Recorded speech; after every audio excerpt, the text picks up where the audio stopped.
I'm AJ Burkhart, welcome to my channel. I'm new here, so I'm just gonna talk about a TV show that I think no one liked, but I also didn't like it, but for slightly different reasons. I'm kinda sick, so I'm like gross and snotty right now. I'm gross! I'm gross! I think I'm gonna make videos about a lot of stuff. So, stay tuned and stay cute.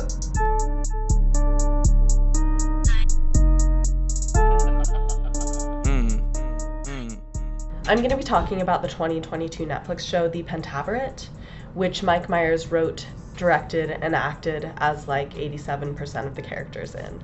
Meyers has had a decades-long career and is most known for his time on SNL as Austin Powers, voicing Shrek. This is gonna be hot! Hey now, you're an all-star. Don't forget it, and starring in a lot of other movies where he made big physical transformations and makes like poop jokes. The premise of the show is that the Pentavarate is a secret society. It's kind of like the Illuminati. They've controlled a bunch of world events, but the idea is that unlike other super secret groups, they're nice. So they do good things, in theory. The Pentavarate is made up of 5 guys. There's an old British man, another guy who's Alice Cooper's former manager, a former member of Putin's oligarchy, and Bruce Baldwin, who was a media mogul in Australia, and he's probably inspired by Rupert Murdoch. That's kind of the vibe. So all of these characters are played by Mike Meyers, but like he's wearing fancy makeup. The coinciding story is about Ken Scarborough. He's a classic Canadian boy who's supposed to be like kind of innocent and nice, but honestly, he's definitely deep into incel stuff. He's too meek and he doesn't have a sense of self. This guy is an incel, but that's not what we're supposed to think. We're supposed to think he's just like a nice guy. Anyway, Ken, a co-worker of his, and a conspiracy theory guy in like a cliche jacket team up to get into the Pentavarate. The Pentavarate also has an AI device who they call Mentor, which they say is the world's most powerful computer.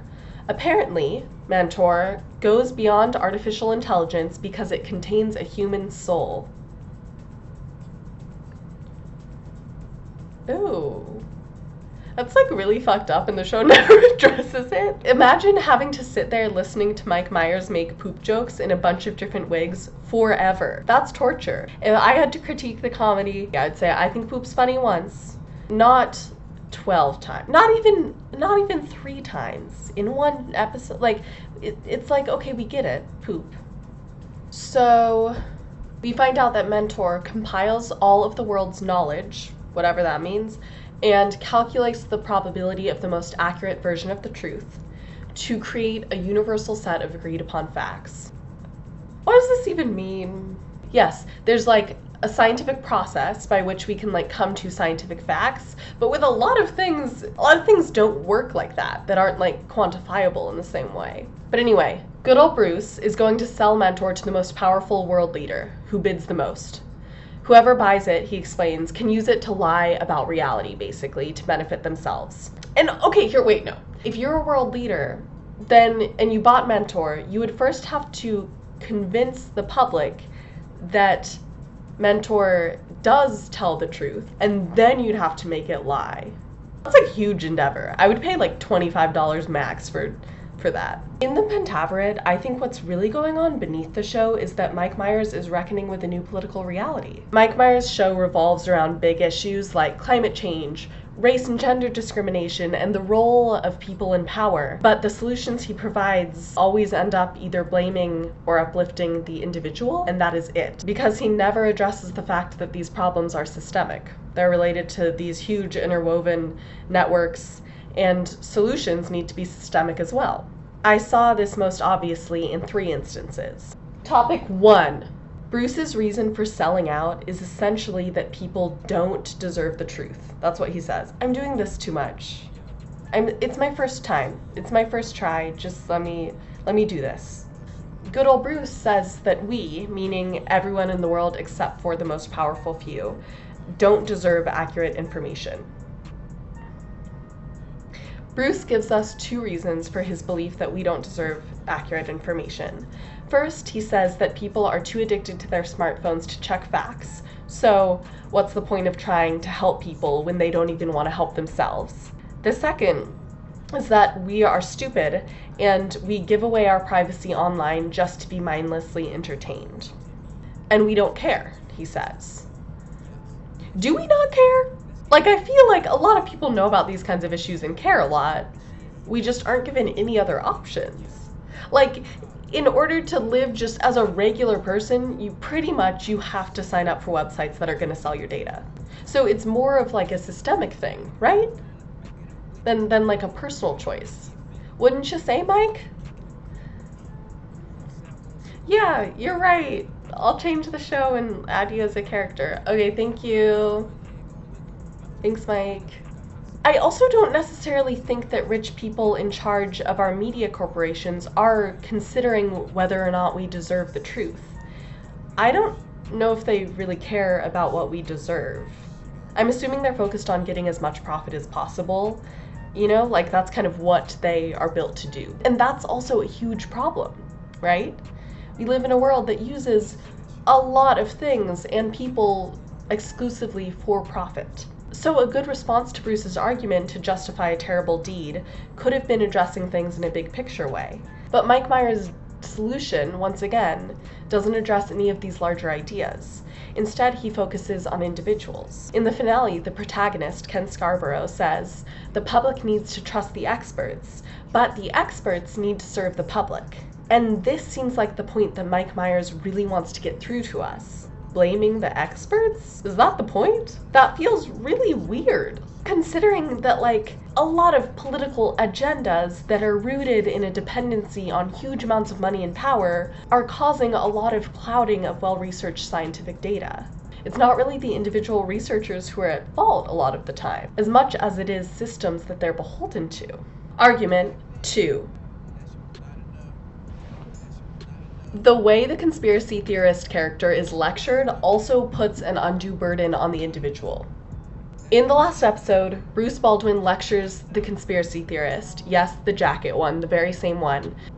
It's weird because I feel like he's pretending to make this guy, this conspiracy theorist guy, like a right-wing like person, but I don't think they dress like that. So that's confusing, but you know, a good jacket's a jacket. What can you say? Maybe it's just a fashion statement. Maybe it's just for the fash. In the last episode, Bruce Baldwin lectures the conspiracy theorist. This is like a little weird because Bruce is the villain, but I think that Mike Meyers, good old Mike, my buddy, wanted us to agree with the point that Bruce is making here. You're not a free man.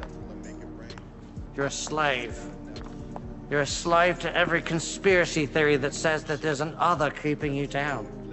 An other who took your job, your tax dollars, your culture, your country. So you all get together and dress alike and make up your own flags. Well, I've got news for you. There is no other. There's just you. You're why the American dream passed you by. This quote's useful in that it's calling out certain conspiracy theorists who use their conspiracies to blame marginalized groups. Like, that's a problem. And that concept of othering that I think Mike is getting at is a concept usually used to refer to differentiating other people, often based on religion, sex, race, ethnicity, class, disabilities, sexual orientation, and skin tone. It's definitely valuable to discourage people, especially white people, from blaming others and like to take personal responsibility. And I think that's a really valuable idea that's like valuable in my life for myself. But I think that there are other parts of this quote that are misleading. Again, he says, "There is no other, there's just you. You're why the American dream passed you by." I want to focus on this idea of the American dream. This line is being delivered to an angry white guy. And I think that a lot of white people, and as a white, I can speak to this, I am a professional white. So I think a lot of white people, especially white men, are frustrated that they aren't getting like a lot of the wealth and power that they feel entitled to. And this is definitely a moment to look inward for those people.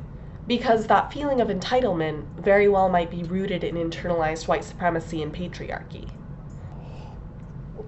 However, the American dream could also be the idea that in the United States, everyone should get enough to be able to take care of the basic needs of themselves and their families. And we know that this is increasingly not true.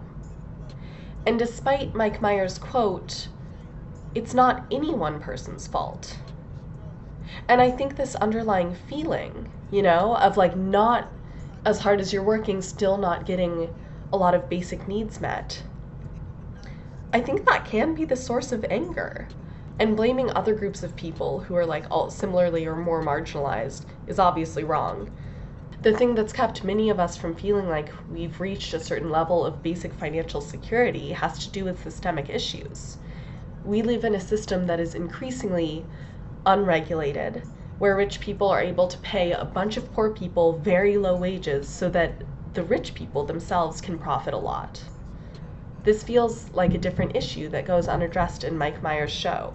We have a smaller and smaller middle class, a few rich people, and a lot of people who are getting more and more poor relative to the richest people. This feels like a different issue that goes unaddressed in Mike Meyers' show.